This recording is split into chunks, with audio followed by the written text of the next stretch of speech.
new edition of Tinfoil Tales. I'm your host, Brandon Wright. Tonight's episode will be joined by my guest John from episode 16 and Rocko from episode 19. If you haven't checked out either of those episodes, you may want to look into that now, before we dive into the discussions with John and Rocko. Now, John and Rocko have come back on the show because John has other stories to share with his involvement with Rocko and other instances at Montauk, along with this SSP that I've been recently diving into. If you're not familiar with the SSP, it's this secret space program that John believes he was a part of and has some sort of connections with Rocko and Tomas from a previous episode. But before we dive into those discussions, if you've ever had an encounter or story that you would like to share and you'd like to be on a future episode of Tinfoil Tales, please send me a message. You can reach me at tinfoiltalespodcast@gmail.com. You can find Tinfoil Tales on Facebook. Just look up Tinfoil Tales. You can shoot a message on there. Be sure to check out the YouTube channel, subscribe, give us a like on Facebook. If you enjoy Tinfoil Tales, please share the show around. Whatever you got to do to help promote the show is definitely appreciated. We're going to go ahead and dive into the discussions with John and Rocko. And again, I ask everyone to keep an open mind when we discuss these topics. I mean, some of the theories out there are not normal for most people to handle, but please keep an open mind and sit back, relax, and enjoy the show. I'd like to welcome my guests back to the show, John and Rocko. Thanks for coming out and talk with me today, guys. Not a problem, anytime. Thanks for having us. Yep, it's been a pleasure. You guys have recalled memories from your time at Montauk and some other instances, so if you guys want to jump back into that, go right ahead. I'll let John start off. Well, okay. There's a lot of my Montauk memories are fragmented, but my first, at least chronologically, my first solid one is of, I believe I was 9 years old, being abducted from the men's room at a Walmart in Austin, Texas. And I can remember being put in a straitjacket and walked into the base. I was greeted by Preston Nichols and Al Bielik. They were quite young at the time, and a female doctor. I won't say her last name, but Dr. Maria, who was the main programmer. And she spoke some code word that put me into an altered state. And from that point on, I was essentially a Manchurian candidate during my time there. And I can remember meeting Rocko in the infamous cage room underneath Battery 113, Camp Hero. And I remember, I believe I was in the cage across from him. We locked eyes and we did become friends. We'll get into that later, I'm sure. And one other detail I can throw in is that Al Bielik, for reasons I still don't understand, was absolutely terrified of me. He walked up to both his handler and my handler and said, quote, "Keep that kid the fuck away from me." So I think that's a good start. Yeah. So do you remember, Rocko, anything to do with this, like from with interactions with John? You know, sometimes it's like I've been having a lot of bleed throughs with something else that you might be interested in, because it is something that's a heavy topic. Like sometimes I do think that some of us have what are called from being traumatized as children, you know, in various different ways. Like I've learned I'll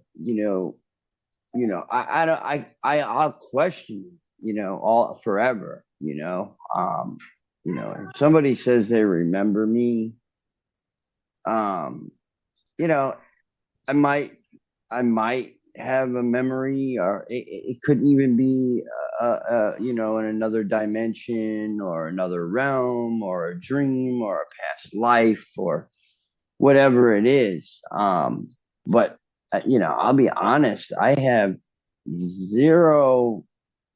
I mean, I have memories of space, but see, now my problem is with this, right? Is I feel like there's also simulation going on with that theory as well, because there is a facility in New York, a science museum, a matter of fact, where a lot of that stuff took place. And there are other people out there speaking about that, where it would literally make you feel like you're in, space, right?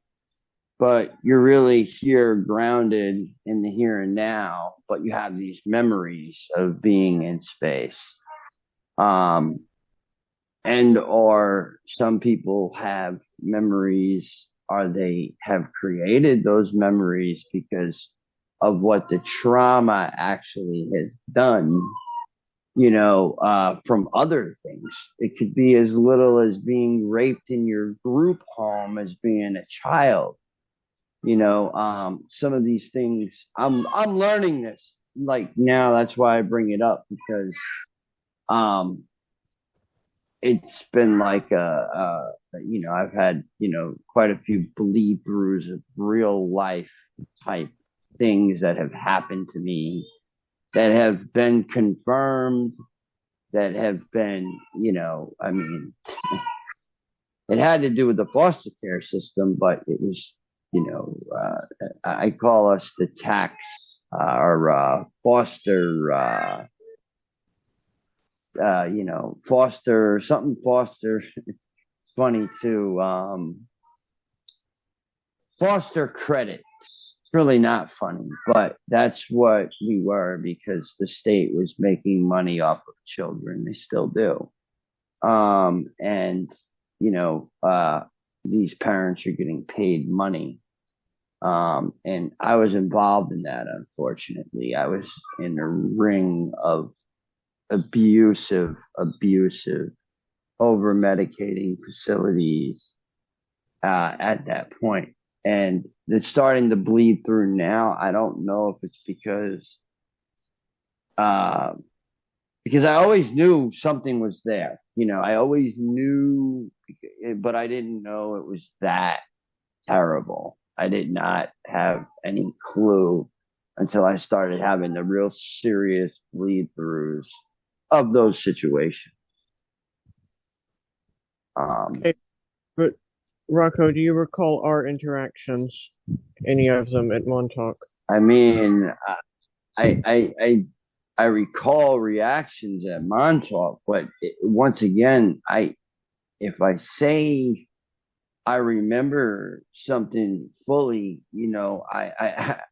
I mean, there's a lot of people out there. Look at Corey Good. He said he, was involved with all that stuff, and he admitted to his, not being involved thing, and so it's kind of like one of those things that, you got to question still, maybe even though you might know that person, you can meet that person spiritually, astrally, you can meet that person however. There's so many different ways to it. It's not just one way. There's so many different ways.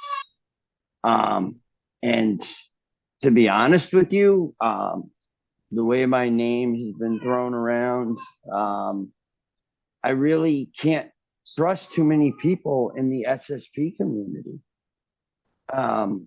You're, out of a slew of them that I trust. And I don't even want to say trust, because that's like really, I'm learning to get trust, I feel there's a goodness, but, I'm gonna be real. I've been, messed around a lot with people in this community, and it's foul.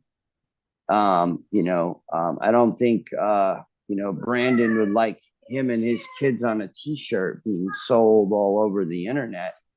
By people that I will say their names. I do not care because they are stalkers and they are people who are trying to destroy my life, my story, my testimony, whatever you want to call it. Each and every one of us have our individual stories. Kind of, I guess, call it a backstory, I guess. But I mean, I've seen you. I mean, it could have been a dream, dude. Uh, you know, could have been a dream. It could have been real. It could have been astral. It could have been even a past life. I noticed a lot of people are having these memories of past lives linked together. And it's funny how you mentioned the albeolic part because, to be honest, it was like those guys left there in the 80s, but they would return. Yeah, there were things that were going on up there in the 90s that were not supposed to be, but it wasn't nothing that I can recall that was, grandiose and it was all horrible, horrifying, rape, torture, the testings that they did on kids, the over medicating kids in the 90s. I mean, everybody in school, I remember, they were all on Ritalin, heavy doses. So sometimes I often wonder maybe the drugs had a little bit of something to do with the effect of certain things, depending on how much they use. Because if you break it down, you look at it, you see the amphetamines. When somebody's on, methamphetamines, they lose touch with reality. So, I mean, maybe the experience is real, but how do you know we weren't just sitting in those chairs and our Montauk chair, I should say, and they were using our consciousness because we were so, faded out on drugs. Well, I suppose we don't, but Possibilities are endless. in my opinion, a lot of it is too real. Like in these memories, like I remember what things smelled like, what they felt like. I would bleed if I cut myself. All of that. That there's a level of realness that can't be faked, but I can see what you're coming from too. Right, exactly. There's always a level of, like with my situation with the group homes and the, abuse and all that stuff, right? So it to me, it's almost like, I don't know, like I was talking with a few other people about this, and ironically, I used to think that screen memories didn't exist, and everything I was saying was 100% correct, when sometimes I actually look further into the picture and it gets more clear and more clear and more clear, and there's more clarity. And not only that, but confirmation from other individuals that might have experienced something similar to it, or maybe the same exact places I was in, but that's not really something I'm going to go deep and dive into, because it's a lot. It's a lot. I mean, I was in approximately 2 years, probably about maybe 15 to 20 foster homes. That's not including, the group homes where the abuse really took place, and the over medicating and it's all mind control, no matter what way you look at it. It's all a money scam, no matter what way you look at it. I interviewed To me, someone. Sorry, I interviewed someone the other night that he remembers both of you guys, and I don't know for certain. And I was confused on the whole theory of these alters and everything else of how it all works. I've come to to the me, it's understanding like it's like another personality. that's what I was pointing to Uh, in that too. It's like it's almost the common person when they listen to this stuff, they think, well, these people are just split personalities and they're making all this stuff up. And it's hard to explain to someone in a rational sense of, well, I don't know how to explain it. Like when someone starts saying that they experienced this and this guy has 11 different alters, I was like, well, the common person sees it as 11 different personalities, but they're not different personalities. It's hard to no, it's like explain. you actually physically turn into that, like, for instance, you call it an alter, whatever, personality, whatever, Danny, right? So, like, I would go into like a 5-year-old kid mode, understand? Like, so, like, it's just like the movie Split. That's exactly what it's like when, different alters seem to come out, and play. And, it seems like they're not really, I don't really trust any of my alters. And I hear people talk about, oh, I trust my alters and this and that. But it's like, I don't know. I don't even trust them, because I don't know what they're going to do. I don't know what they're going to say. I don't. And it's like, now it's like I got to level it out. But I mean, that's what I mean. The part of, oh, I remember these people, right? And I don't know who this guy is or whatever. That's neither here nor there. But um, I like I said, the possibilities are endless with anything, with anything. But I'm more open minded. I've done a lot of healing. I am currently taking courses with Reiki, and I am becoming a Reiki healer. So I, work with energies, chi energy. So I kind of bring myself back to some of these, or try to at least. And I have had a few blocks, quite a bit. And I've learned that, I can't push it anymore. If you push it and push it and push it, you might not like what you're actually going to see. In my own opinion.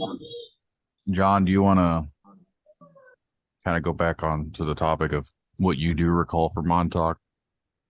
Yeah, from that point on, I remember, well, first I remember 6 years of training.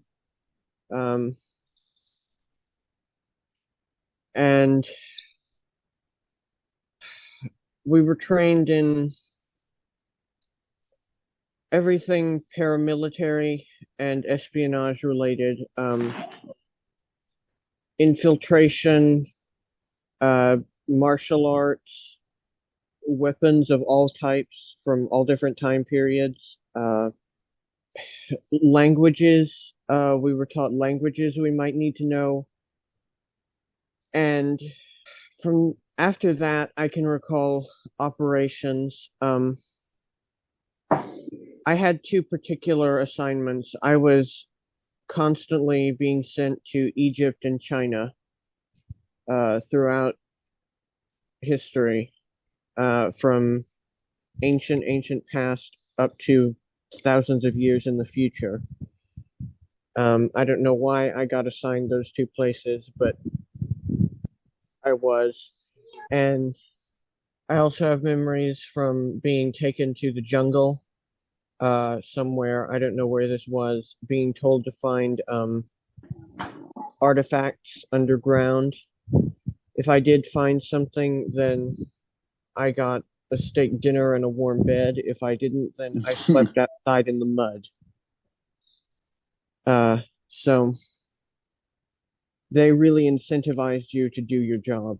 I've been asked several questions from people that have listened to the episode that you were on originally, John, and then I've heard not so much about Rocco's episode, but some of the things that I've been asked is, how can someone that's been going through all this, how can they explain it to someone who doesn't see, like, you couldn't go to a doctor and tell them this, because I think one of the first things a doctor would tell you is, oh, I'll put you in a nut ward. Yeah, they're going to put you in, like, say you're crazy, start prescribing all these drugs.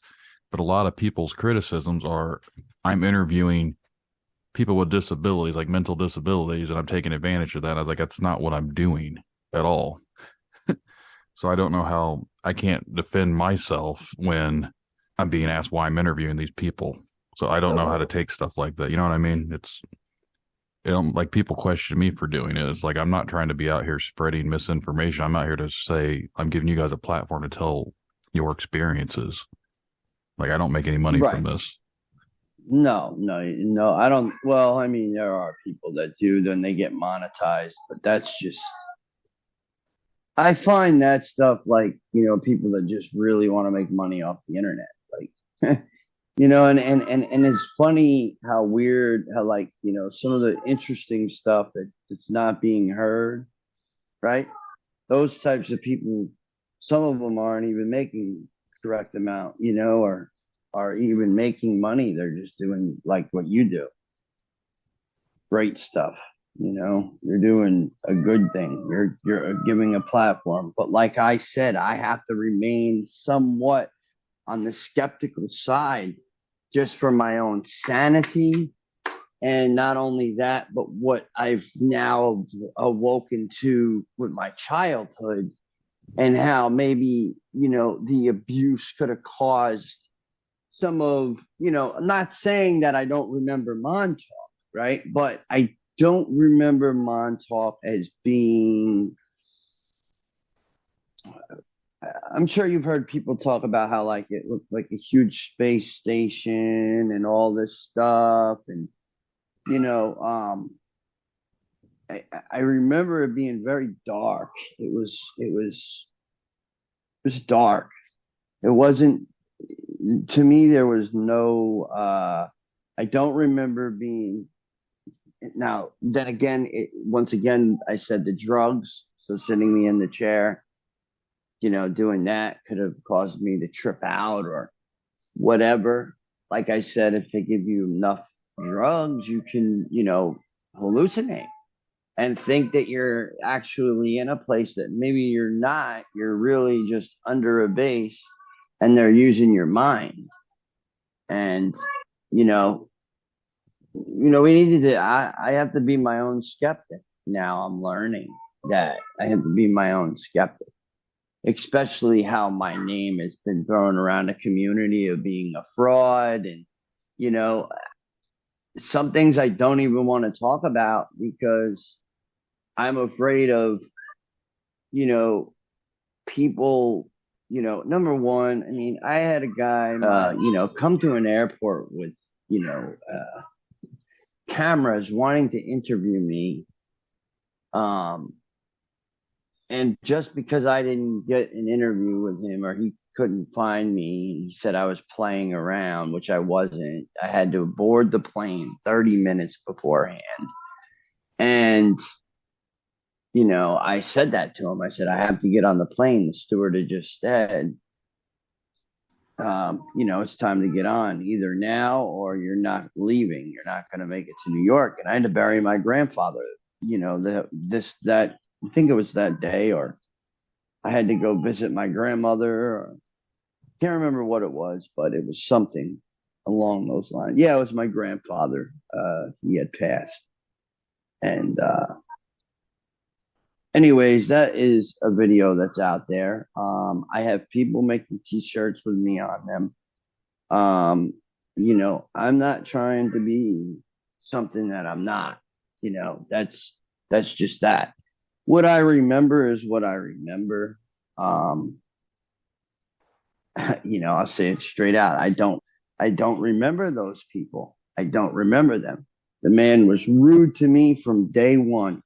Rude to me because I couldn't answer a question correctly. How's that helping anybody? That's not helping anybody. That's pushing people away from you. And that's what I used to do. And now this is what I do. I try to be an activist and I try to open people's minds more to what, let's put the backstory down for a minute and let's try to forget about that. And let's try to do better things in this world. And, instead of sitting here and arguing about all this stuff, right? Let's put our minds together and really do something that's going to generate an energy that's going to, create positivity in this world. Because the problem is the who what no, you're wrong. You didn't go to that program. No, you weren't involved in that program. But meanwhile, it's just, it seems like there's a lot of infight going on. And that's why I had to walk away, because I was getting that way for a very long time. I had to walk away from it. I think and that I was also manipulated. By putting me under, somewhat of a hypnotic state, it felt like, because I started having visions. And he used the neo-Cuban.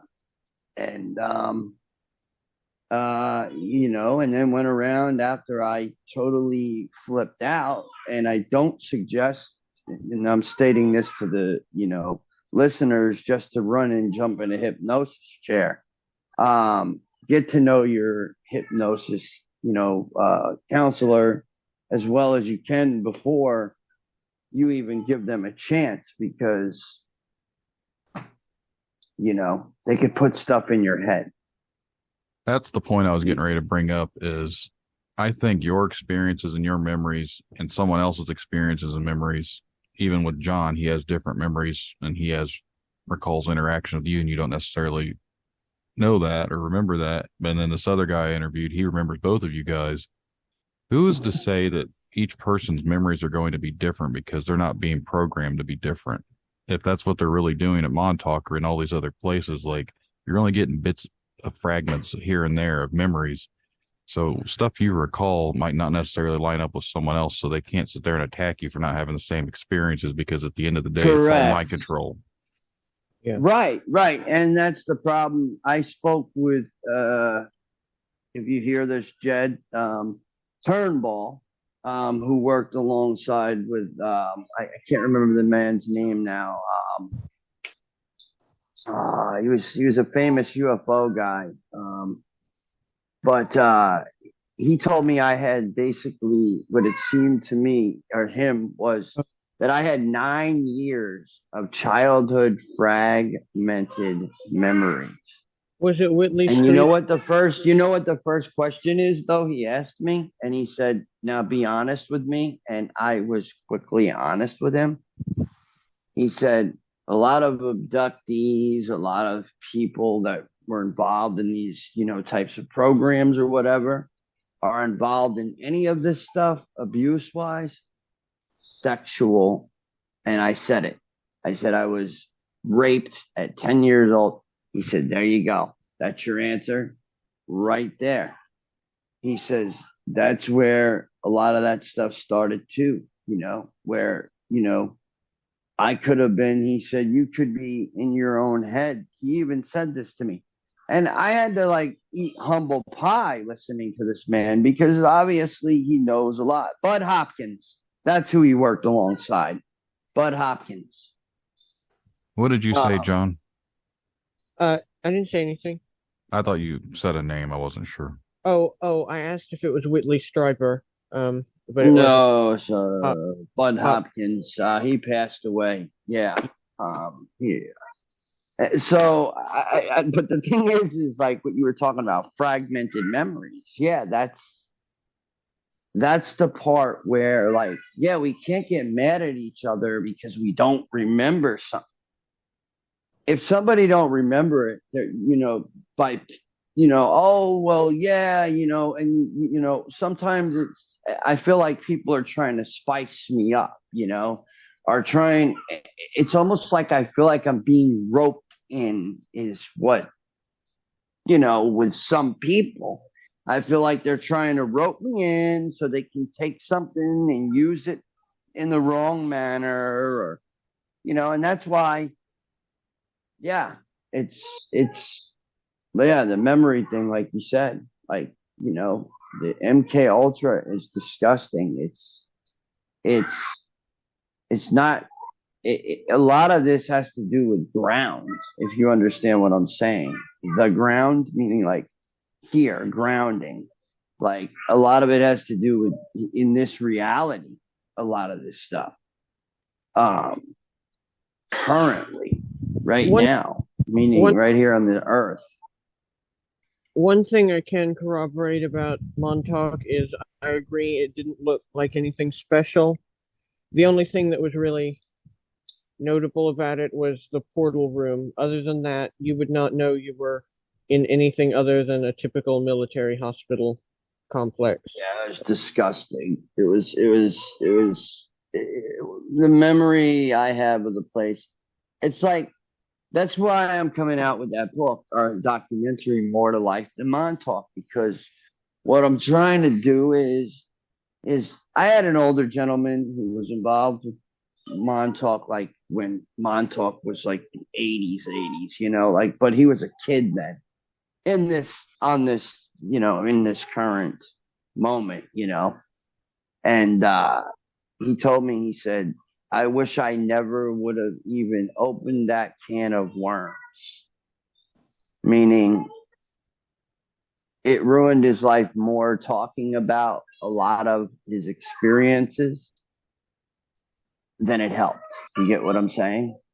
Mm-hmm. Like it just made him, people call him crazy. It just made, that's the whole thing. It's and the other issue is people talk about, oh, well, I have all of these, different ways to getting files and this and that, but then you turn around and you give the guy $100 and he sends you a Halo code. I mean, these people that are fraudulently hurting people need to be called out.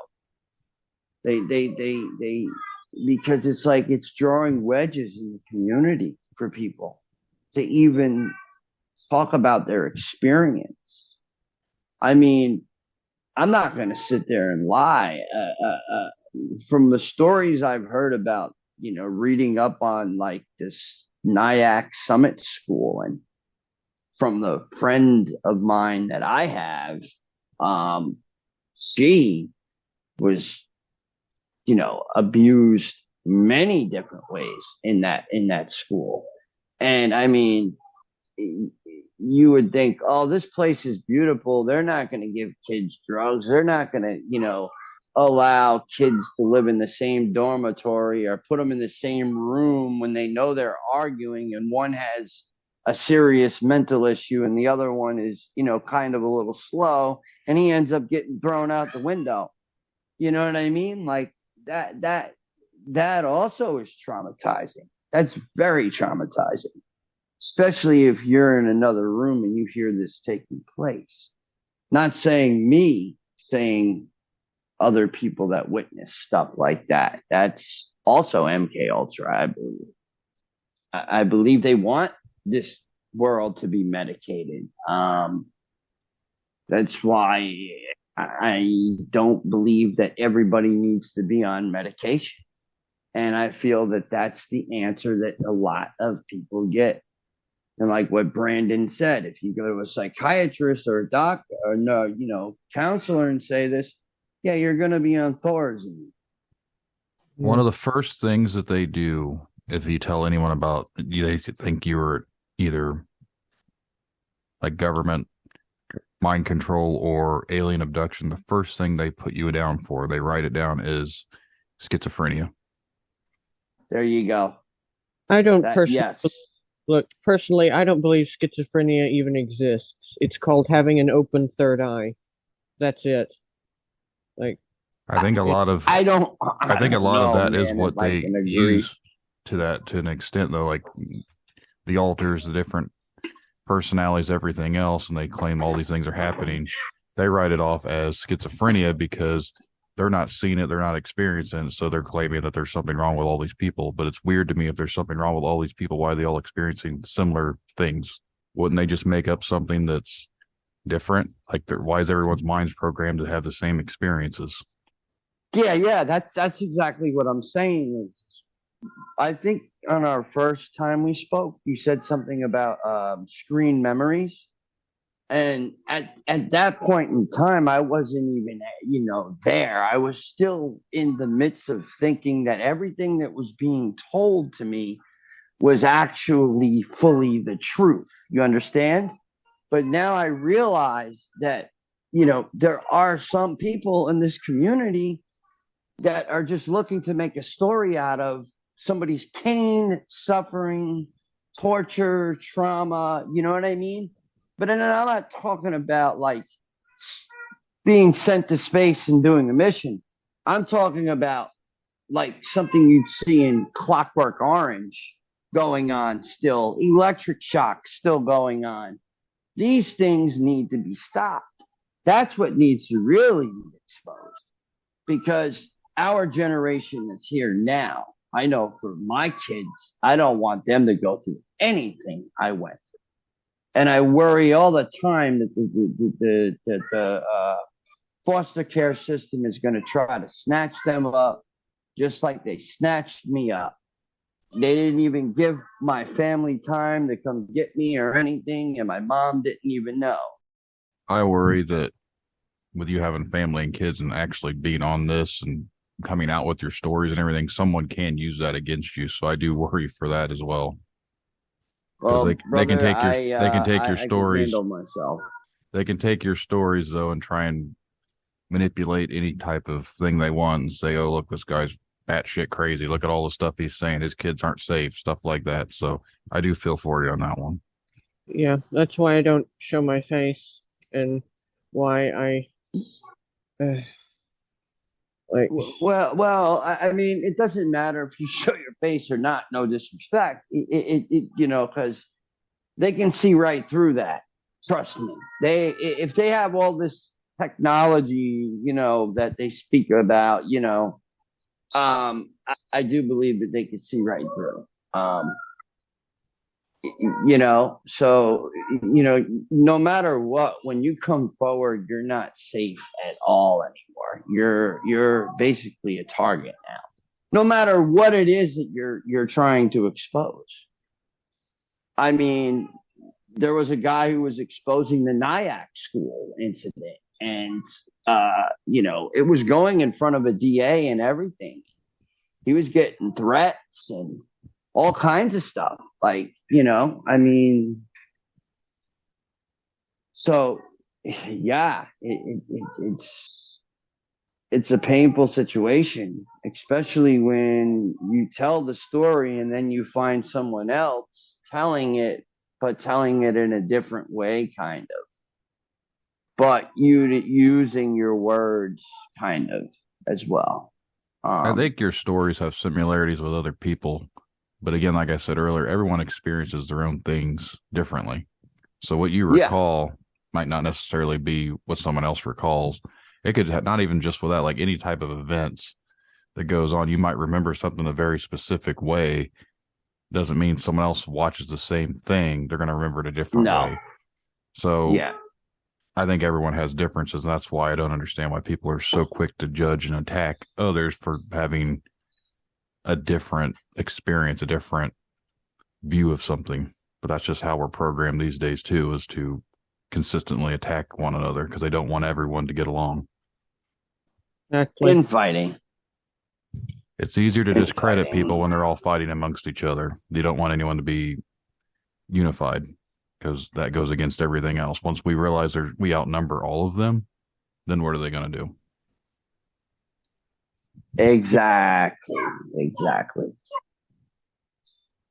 but it's like, when are we going to get to that point? You know what I mean? Like it seems like every time we get closer and closer, something just, rails it, and I don't know. I just, I question it every day, man. Reality in general. Yeah.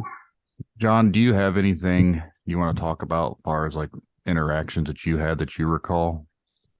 Uh, I remember many interactions with Rocco, or rather Danny, that was his name there.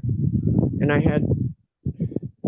went by two different names there because I was in two different time periods of the project. One was Alexander Bronsley, the other was Kyle Delshow. And I remember frequent missions, oftentimes having to go and assassinate people, historical figures. I remember being sent to live entire lifetimes in certain time periods and then being brought back. Trying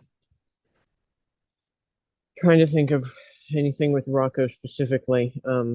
I remember some of the Russian stuff was with Rocco, where we would spy on Russia in its ancient past. I tried to talk to Tomas the other night when I did his interview, and it was still kind of fuzzy.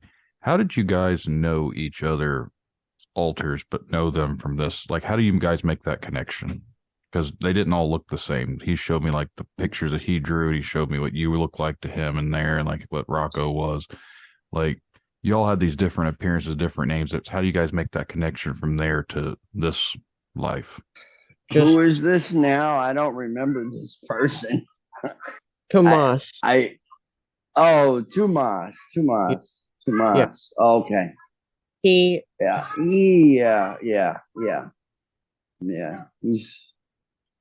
I had, a few interactions with him. We've spoken a couple times, but then again, it's like, it's so hard to just like stick to the one, you know what I mean? That one, those memories sometimes, because it's like, okay, so if I go out and I tell everybody this happened, right? And then all of a sudden I get hit with a slew of memories that nearly put me in the hospital because it's overwhelmingly, crazy. The anxiety, the depression, the whatever it is, it doesn't matter, it's that's what I mean. And then being discredited doesn't help it at all. I'm just trying to, like with John, he remembers you in certain instances. How do you remember? How do you know it was Rocco? You know what I mean? Because, like, I go by energy, and there are enough similar features that, like, you could tell. But they did genetically alter us so that we looked somewhat different out there. And to be honest, I had memories of Tomas and his female alters for quite a while. If he hadn't told me they were his alters, I would not have known. So, yeah, that's a complicated situation, but that's where I just get confused at, and I know I'm getting confused. Anyone listening to the episodes are getting confused too, of like, how is someone claiming they have all these different alters and different things, but they all know each other if they're all, because like I've seen what Tomas draw, like with his artwork and everything, and I don't think they look similar. Like there's different ones, like some of them are got men, a lot of them are female. Like, it's, how do you decipher who was who? You know what I mean? So that's where it gets confusing. That's with me, Montauk, right? Is the first set of memories I got was, I remember 13 kids, right? But now, once again, we have these what are called implanted or are sometimes, you might deal with somebody that's, messing around with something that can place it in your head. And you start believing all this stuff and you're like, what the heck, like, and next thing you know, you're caught up in the mix. Yeah. And the by the altar thing too is just, it's tricky. It really is. And by the way, I do have the list of all 13 of those kids. 11 of the 13 I am in contact with. One of them has refused contact of any sort, and one of them I cannot find. I have a picture of her, but I cannot find any way to contact her. I won't read the list because some of them are not public, but that list does exist, and as far as I can tell, all 13 of them are still alive at this point. And what is these 13 kids from? They're the 13 kids in our quote-unquote graduating class, which is a very nice way of saying we were the ones who survived the torture and rape and were able to be used as assets. Okay, I got a question about that. Okay, so how did you know that it was 13? Because I'd say when I was doing energy work with the other individual that I said in the beginning, he spoke about 13 as well, or I spoke about 13 then. I also spoke about the rituals that were being done on me, and then he started speaking about the rituals, and it was the same exact story. So you know what I mean? Like, it's funny, and now you're coming out with the 13. Like, what's with the 13 number is just trickles me a little bit questionably. I believe it's one kid from each of the 13 Illuminati families. That's my theory that I'm going with at this point. Okay. I'm a Rothschild, technically. One of the people on the list is a Li, which is the Chinese branch, etc. I won't go into detail because, again, I don't have these people's permission.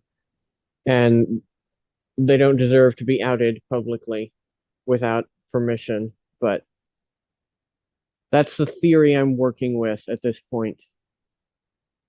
If you end up being able to talk to some of them and they're willing to talk more about it, I definitely want to hear more from them as well. Okay, I know of one or two who definitely would talk to you. Okay, I can hook you up with that.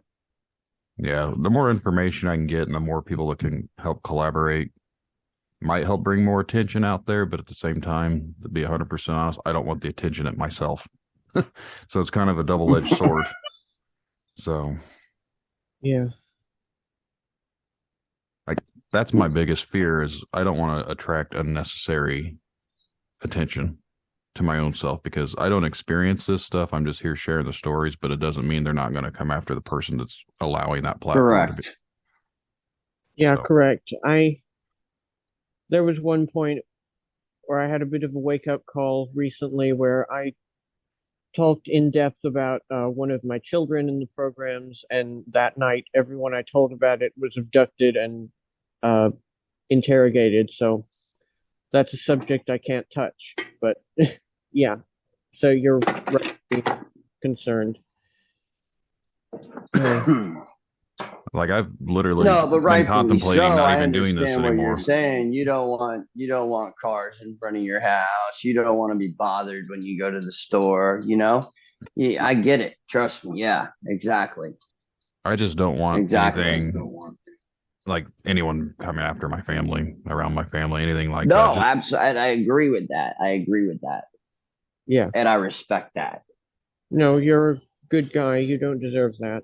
Like, I don't think anybody really deserves that.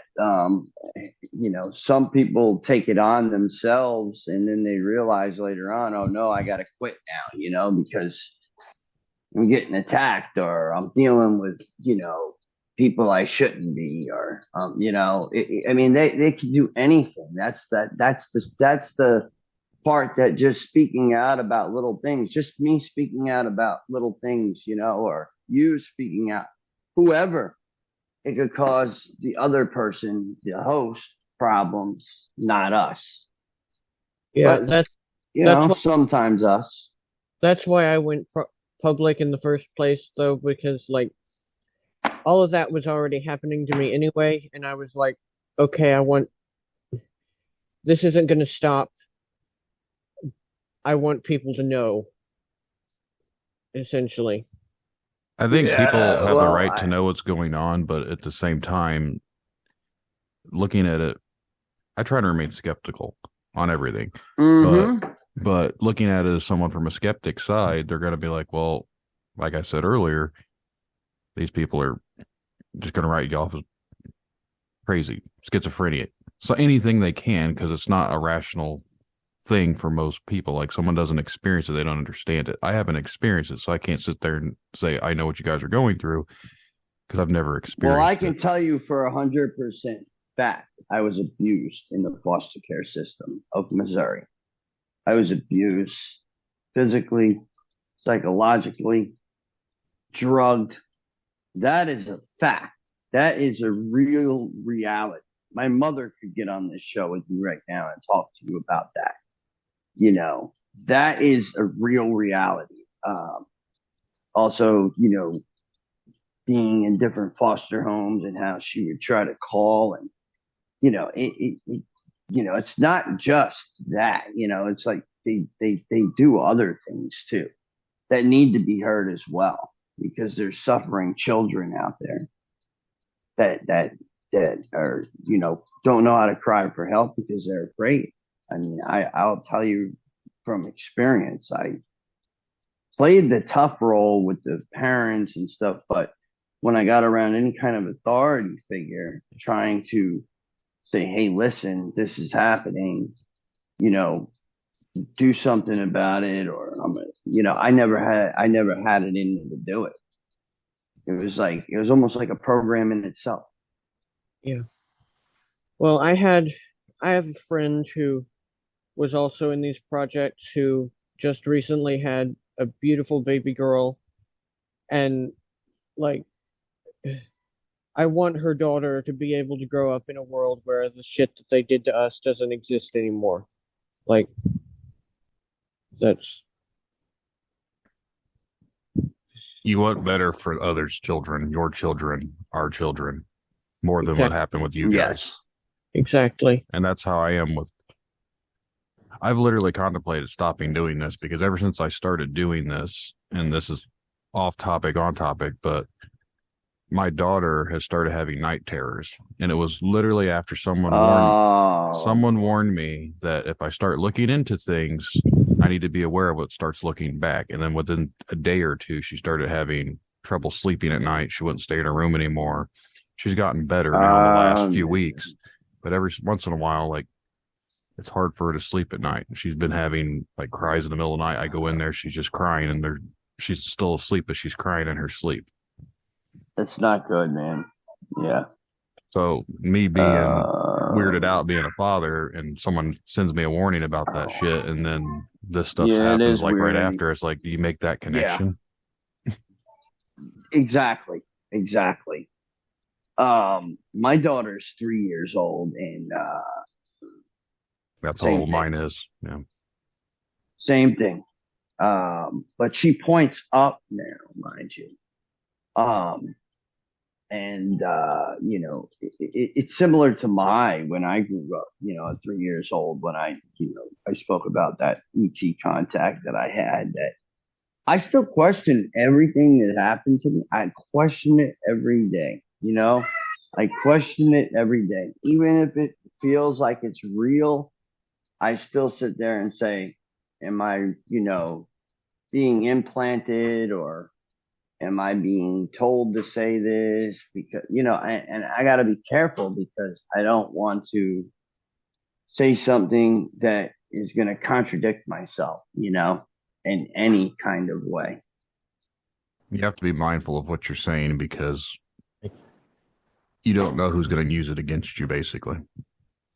Of course. Absolutely. I mean, but there are a lot of people out there that have used my name, have given my address out, have done so much that they're in no shape to be even, trying to send lawyers my way. Because, I'm on a t-shirt on somebody's body. I don't feel comfortable about that either. You know what I mean? You talk about, your kids and being afraid and stuff. Yeah, man. That's a little nerve wracking when who would have made the t-shirt wearing you. Who did the t-shirt? This guy, Miles Moonbase and Sway were the two guys. And Daryl O'Neely. Oh man. Are they a part of some group or something?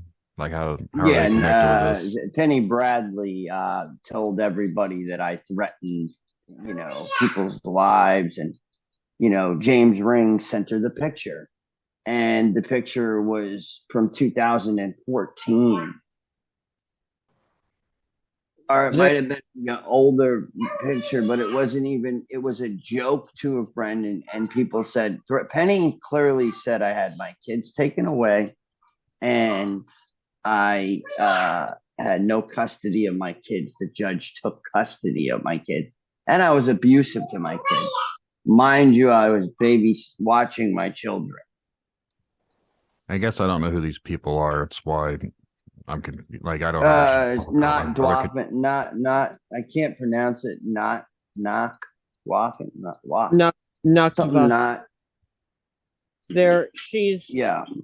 She's part of the SSP community. I don't want to get into any drama, but there is a lot of stuff there. That's live. We can talk about that off air. I can edit this out if I need to. So. Okay. Yeah. That's the good part about pre-record. You can edit things. Yeah. Yeah. I try not to use names if I don't have to, just for legality issues. Yeah, that and like I've already been doxxed once. Like I'm trying to stay out of any drama right now. No. That's fine. Like I said, I'll make an edit to this. I had to do it for someone else's interview because they said some stuff in there. Then they messaged me afterwards, like, "Can you remove like a portion of that because I don't want people knowing that." I was like, "Okay." So, but yeah, I think John, unless you've got some more stuff, or Rocko, you got some more stuff, I think that can about wrap it up for today's discussion. One thing I do want to say go ahead, Rocko. No, what were you going to say? You can go ahead. That way you don't lose it. Look, man, I'm just being, from a perspective of open-mindedness now, I'm not going to believe everything I'm told anymore. I'm just not. It created me a lot of stress, it took focus away from, my children. It took focus away. I mean, I'll still do shows and whatnot, but like I said, you saw how straight up I was. I said, there's possibilities are endless, right? Yeah. I'm back. Sorry. No, you're fine. Okay. What were you gonna say? You said you were gonna say something, and then you dropped. Yeah, I want to make a statement about that Montauk is not cool. In many ways, remembering it ruined my life. I've remembered children I had while I was there, women that I loved, one of whom a part of me is still head over heels for. It took away my child. one in particular, my son, who was very dear to me, and I do know who he is, but I am not going to say it because there are people grieving him who don't deserve that. And it awakened a lot of trauma that I don't know how to deal with at the moment. So, people who want to turn Montauk into this cool sci-fi story, fuck that shit. It's the worst thing that ever happened to me, and the worst thing that ever happened to any of those who were involved. That's my final statement on it. Okay. Yeah.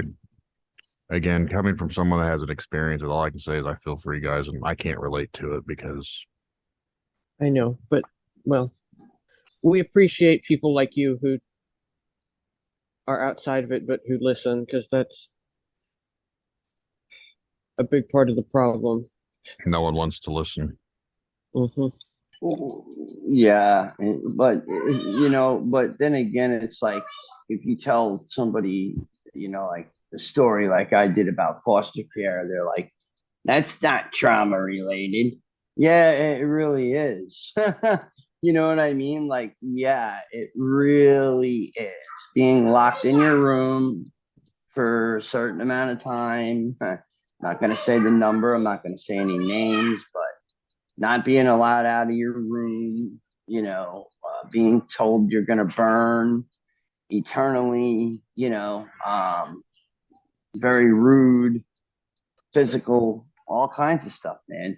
But you tell people that they don't want to believe it, but they want to believe these huge sci-fi stories that are created out of pain. Mm-hmm. I think that just from this perspective, and I'm not a psychiatrist, so I can't sit here and say one way or the other, but just from what I do know and understand, if someone hears about the sexual abuse and the past traumas and everything like that, they're going to turn around and say, well, that's what really happened in the human psyche. Like as a child, they're trying to rationalize it. So they've turned these into these giant events, like the whole sci-fi thing, like you're saying, like they manifest these stories in their heads. And that's why people refuse to listen to your guys' stuff, because they're saying, well, they're just taking a past traumatic event and turn it into this because their brain can't function. They can't understand it. But I don't necessarily agree with that theory all the way. Maybe in some instances that's true, but I don't think it's, again, there's too many coincidences that everyone would be experiencing similar things. If it's a traumatic event, why would everyone else manifest the same story about the same location? You know what I mean? Exactly. Yeah. Yep. And they create places too, some people, I've noticed. But yeah, again, I appreciate you guys coming out and again talking with me today, and we'll definitely have some more here in the future. And John, if you do reach out with anyone and they want to talk more about this with me, please have them get a hold of me. Okay, I can do that. I'm interested if you could send me the contact info for your past guest, Brittany, actually, because her voice sounds very familiar to me. Yeah, I can send that to you offline. Okay, yeah. Yeah, for some reason, and I actually said this to Tomas the other night, a lot of my Facebook messages have all disappeared.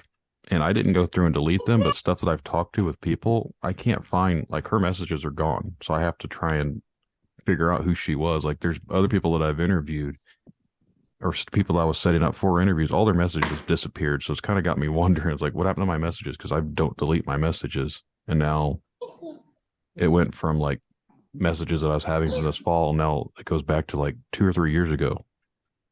I'm like, I haven't even talked to these people in years. And now they shows these messages, but the current ones that I've had of talking to people about the podcast have disappeared. Yeah, totally disappeared.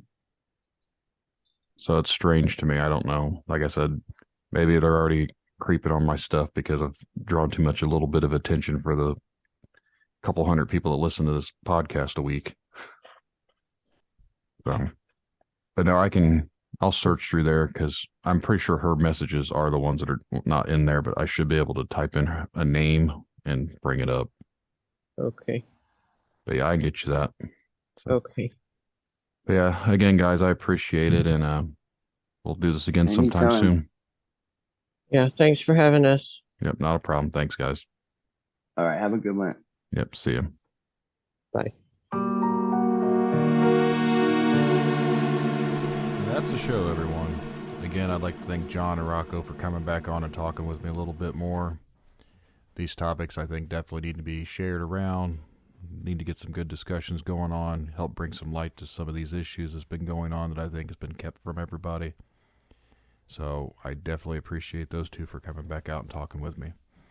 And if you have a story you would like to share or be a part of Tinfoil Tales somehow, please send me an email at tinfoiltalespodcast@gmail.com. You can find us on Facebook. Just look up Tinfoil Tales. You can send me a message there. Good night, everyone. I hope you enjoyed this discussion, and we'll see you on the next one.